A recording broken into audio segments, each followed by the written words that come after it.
اعوذ باللہ من الشیطان الرجیم بسم اللہ الرحمن الرحیم۔ آج ہم پڑھیں گے سورۃ انعام کے رکوع نمبر 13 سے۔ بدیع السماوات والارض، پیدا کرنے والا ہے زمین و آسمان کو۔ انا یکون لہ الولد، کہ اس کی اولاد کیسے ہو سکتی ہے۔ ولم یکن لہ صاحبۃ، جبکہ اس کی بیوی نہیں ہے۔ وخلق کل شیء، ہر چیز کو اس نے پیدا کیا۔ وہو بکل شیء علیم، وہی ہے ہر چیز کو جاننے والا۔ اس نے زمین و آسمان کو بغیر کسی مادہ اور بغیر سابقہ نقشے یا نظیر کے وجود بخشا ہے، اور اس نے مادہ پرستوں کا رد کیا ہے، چونکہ اس کے اللہ کی تو بیوی نہیں ہے کہ اگر بیوی ہو تو پھر اولاد ہو۔ اللہ کی تو بیوی ہی نہیں ہے، لہٰذا اس کا کوئی بیٹا اور بیٹی بھی نہیں ہو سکتے، اور اس سے یہود و نصارہ اور مشرکین سب کا رد ہو رہا ہے۔ بدیع کا معنی ہے کہ کسی چیز کو بغیر نمونے کے پیدا کرنے والا، یعنی ان کا پہلے کوئی نمونہ موجود نہ تھا، اس نے ان کو ایجاد کیا۔ حضرت عبداللہ بن عمر بیان کرتے ہیں کہ رسول اللہ صلی اللہ علیہ وسلم نے فرمایا، آسمان و زمین کے پیدا کرنے سے 50,000 برس پہلے اللہ تعالیٰ نے مخلوقات کی تقدیریں لکھ لی تھی، اور اس وقت اللہ تعالیٰ کا عرش جو تھا وہ پانی پر تھا۔ آگے اللہ کہہ رہے ہیں، ذالکم اللہ ربکم، یہی اللہ تمہارا رب ہے، لا الہ الا ہو، اس کے سوا کوئی معبود نہیں ہے، خالق کل شیء فاعبدو، ہر چیز کو پیدا کرنے والا ہے، اسی کی عبادت کرو۔ وہو علی کل شیء وکیل، اللہ ہر شے پر خوب نگہبان ہے۔ لا تدرکہ الابصار، اسے نگاہیں نہیں پاتی، وہو یدرک الابصار، اور وہ سب کو دیکھتا ہے۔ وہو اللطیف الخبیر، وہی ہے باریک بینی سے دیکھنے والا، خبر رکھنے والا۔ لا تدرکہ الابصار وہو یدرک الابصار، یعنی نگاہیں دنیا میں اس کا ادراک نہیں کر سکتی، اور ادراک کا معنی آنکھوں سے دیکھنا ہو تو اس کے متعلق حضرت عائشہ بیان کرتی ہیں کہ جو تمہیں بیان کرے نا کہ نبی صلی اللہ علیہ وسلم نے اللہ تعالیٰ کو دیکھا تو یقیناً اس نے جھوٹ کہا ہے۔ پھر انہوں نے اس آیت کی تلاوت کی کہ لا تدرک الابصار وہو یدرک الابصار، تو لیکن آپ نے جبرائیل کو ان کی اصلی صورت میں 2 دفعہ دیکھا، جبرائیل کو 2 دفعہ دیکھا، لیکن اللہ کو اللہ کے نبی صلی اللہ علیہ وسلم نے نہیں دیکھا۔ حضرت عبداللہ بن مسعود بیان کرتے ہیں کہ رسول صلی اللہ علیہ وسلم نے جبرائیل کو دیکھا تو ان کے 600 پر تھے، یہ صحیح بخاری کی حدیث ہے۔ تو صحابہ کرام میں سے کسی سے بھی ثابت نہیں کہ آپ نے دنیا میں رب کو دیکھا۔ یہی صحیح معلوم ہوتا ہے کہ حضرت عبداللہ بن عباس دیکھنے کے قائل تھے، مگر وہ بھی کبھی ساتھ یہ فرماتے کہ آپ صلی اللہ علیہ وسلم اپنے دل کی آنکھوں سے 2 مرتبہ اللہ تعالیٰ کو دیکھا ہے۔ یہ تمام بحث دنیا میں آنکھوں سے نہ دیکھ سکنے کی ہے، اگرچہ آخرت میں آنکھیں دیدار الہی سے ضرور فیضیاب ہوں گی۔ یہ بات صحیح اور مسانید اور سنن میں کئی سندوں کے ساتھ مروی ہے کہ رسول اللہ صلی اللہ علیہ وسلم کی متواتر حدیث سے ثابت ہے۔ حضرت ابو موسیٰ اشعری بیان کرتے کہ رسول صلی اللہ علیہ وسلم نے فرمایا، بے شک اللہ تعالیٰ نہیں سوتا، نہ اس کی ذات پاک کی شان ہے کہ وہ سوئے، وہ میزان کو جھکاتا اور اوپر اٹھاتا ہے، اور اس کی طرف رات کا عمل دن سے پہلے اور دن کا عمل رات سے پہلے اٹھایا جاتا ہے، اور اس کا حجاب نور یا ابو بکر رضی اللہ کی روایت کے مطابق آگ ہے، اگر وہ اسے دور ہٹا دے تو اس کے چہرے کی انوار ہر اس چیز کو مخلوق میں سے جلا دے جس پر اس کی نظریں پڑیں۔ حضرت ابو ذر کہتے کہ رسول اللہ بیان کرتے کہ میں نے رسول صلی اللہ علیہ وسلم سے سوال کیا کہ کیا آپ نے اپنے رب کو دیکھا ہے؟ آپ نے فرمایا، میں اس کو کیسے دیکھ سکتا ہوں، وہ تو ایک نور ہے۔ حضرت عائشہ بیان کرتی ہیں، جس نے یہ اعتقاد رکھا کہ محمد صلی اللہ علیہ وسلم نے اپنے رب کو دیکھا ہے، یا اس میں سے کوئی چیز چھپا لی ہے جس کی تبلیغ کا اللہ نے حکم دیا تھا، یا رسول اللہ صلی اللہ علیہ وسلم غیب جانتے تھے، ان تینوں میں سے اگر کوئی بھی یہ بات سمجھتا ہو تو اس نے اللہ تعالیٰ پر بہت بڑا جھوٹ باندھا۔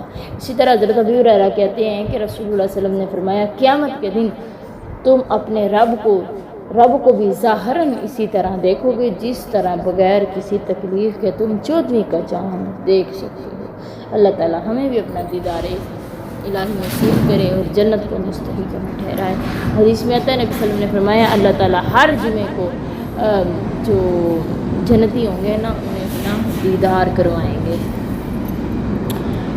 قد جاءکم بصائر من ربکم، بلا شبہ تمہارے پاس تمہارے رب کی طرف سے کئی نشانیاں آ چکی ہیں۔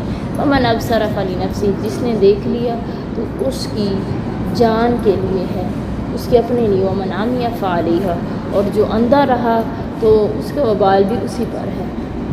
تو وما انا علیکم بحفیظ، میں تم پر کوئی محافظ نہیں ہوں۔ یہاں بصیرت سے مراد وہ دلائل اور نشانیاں ہیں جنہیں اللہ تعالیٰ نے قرآن کریم میں رسول اللہ صلی اللہ علیہ وسلم اور رسول صلی اللہ علیہ وسلم نے اپنی سنت مبارکہ میں بیان فرمایا ہے۔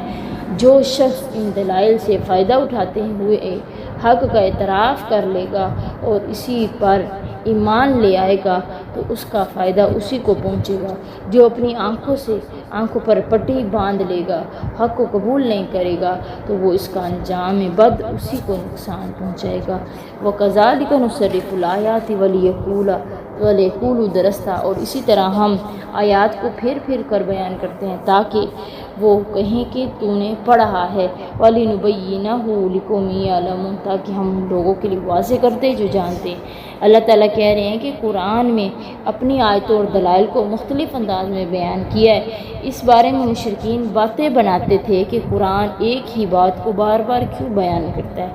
اس کے جواب میں اللہ تعالیٰ نے فرمایا کہ میں اپنی آیتوں کو مختلف انداز میں اس لیے بیان کرتا ہوں تاکہ مخالفین پر پورے طور پر حجت قائم ہو جائے، تاکہ مشرکین اور کفار یہ نہ کہیں کہ اے محمد تو نے یہ سب کچھ اہل کتاب سے سیکھا ہے۔ اس لیے بھی بیان کرتا ہے کہ حق کے طلبگاروں کے لیے اس قرآن کو کھول کھول کر بیان کر دے تاکہ وہ حق کی اتباع کریں اور باطل سے وہ اجتناب کریں۔ آگے اللہ کہہ رہے ہیں اتبع ما اوحی الیک من ربک، اور اس کی پیروی کرو جو تیرے رب کی طرف سے وحی کی گئی ہے۔ لا الہ الا ہو، نہیں کوئی معبود اس کے سوا۔ واعرض عن المشرکین، آپ مشرکوں سے اعراض کیجئے۔ نبی صلی اللہ علیہ وسلم کے دل کی تقویت اور ان کے حزن و ملال کے ازالے کے لیے انہیں حکم دیا جا رہا ہے کہ ان کے اس قسم کے بے بنیاد جو شبہوں سے متاثر ہو کر دعوت و تبلیغ ترک کر دیں۔ آپ اپنی راہ پر ثابت قدمی سے چلتے رہیں اور مشرکین کی باتوں کا خیال نہ کریں۔